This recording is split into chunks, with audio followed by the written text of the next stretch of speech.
পাচ্ছি আমাদের সেই স্বনামধন্য ফুটবল চাচা অর্থাৎ ফুটবল জগতের সম্রাট বলতে পারি আনোয়ার মোল্লা। তো ওনার টিম আজকে ফাইনাল খেলায় অংশগ্রহণ করেছেন এবং আজকের যে টিম দেখতে পাচ্ছেন অধিকাংশই সব স্টুডেন্ট। আমরা আনোয়ার চাচাকে ধন্যবাদ জানাবো যে সমস্ত ছোট ছোট বাচ্চাদেরকে নিয়ে সর্বদাই কিন্তু ফুটবলটাকে নিয়ে আলোচনা করে এবং ফুটবলটা তার রক্তে মিশে রয়েছে। আমরা সেই আনোয়ার চাচার কাছ থেকে কিছু বক্তব্য নেব।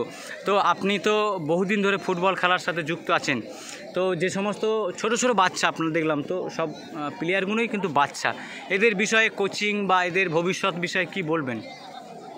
আমি চেষ্টা করছি যে আরও উন্নত হোক। এই বল টুল বা কিছু কাপ কোনাক সব কিনে মাল মেডেল দিয়েছি। আমার মেজো ছেলে স্কুলের ছেলেকে বা নিজেদের ক্লাবের ছেলেকে প্র্যাকটিস করায়। আর ওই জয়পুরের একদম বালক শিকারী, উনি আমার পুরাতন প্লেয়ার, উনিও মাঝে মাঝে আসেন। আমি চাইছি একটা আমার নিজস্ব টিম হয়ে। তা আপনার কোনো কোচিং করার ইচ্ছা রয়েছে যে সমাজের বাচ্চাদেরকে আপনার নিজের অর্থ থেকে ভালো জায়গায় পাঠাবেন, কলকাতার অনেক বড় বড় লিগে? আমার ছেলেকে ছেড়ে দিয়েছি যে ভোরবেলা প্র্যাকটিস দিয়ে। যদি আপনার কোন ছেলে প্র্যাকটিস করায়? আমার মেজো ছেলে সাদ্দাম হোসেন। সাদ্দাম, দেখো ওনাকে ডাকেন একটু। আপনার ছেলে প্র্যাকটিস করায় প্রতিদিন? প্র্যাকটিস করায়, নিজেও করে। তো আমাদের ক্লাব স্কুলের ছেলে মাধ্যমিক।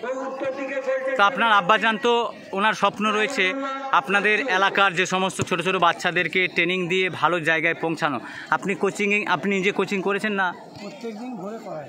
আপনি কোচিং করান। তো আপনাদের যে সমস্ত বাইরের ছেলেরা আপনাদের আজকে যে টিমে খেলতেছে তাদের সাথে কোচিংয়ের কোনো চান্স রয়েছে? তারা কি আসে? না, মাঝে মাঝে কিছু ছেলে আছে, কিছু ছেলে আছে না। তো ওদেরকে তো আনা দায়িত্ব। কারো পাঁচমোড়া সাবড়াখানে বাড়ি, কারো আরামবাগে বাড়ি, কারো ঘোড়বেতা থানায় বাড়ি। তো মানে দূর সব আপনার যারা খেলতেছে তারা উত্তরপাড়া অঞ্চলের ছেলে কিছু কিছু আছে, যাদনগর থেকে ছেলে যায়, সালতাড়া থেকে আসে, আঙ্গারিয়া থেকে আসে, পোস্টমোড় থেকে আসে। তো অসংখ্য ধন্যবাদ আমাদের আনোয়ার চাচাকে, ওনার টিম। এখন আমরা দেখতে পাচ্ছি দুই টিম, এদিকে বৈতল রাজারপাড়া KGN ইসলামিয়া ক্লাব। আমরা শুনেছি বা দেখেছি আনোয়ার চাচা ওনার টিম তৈরি করতে গিয়ে বহু টাকা কিন্তু ব্যয় করেছেন অর্থ থেকে, নিজের অর্থ থেকে। সামান্য একজন কৃষক, সে কিন্তু ভালো ভালো পারফরমেন্স দেখায় প্লেয়ারদেরকে নিয়ে।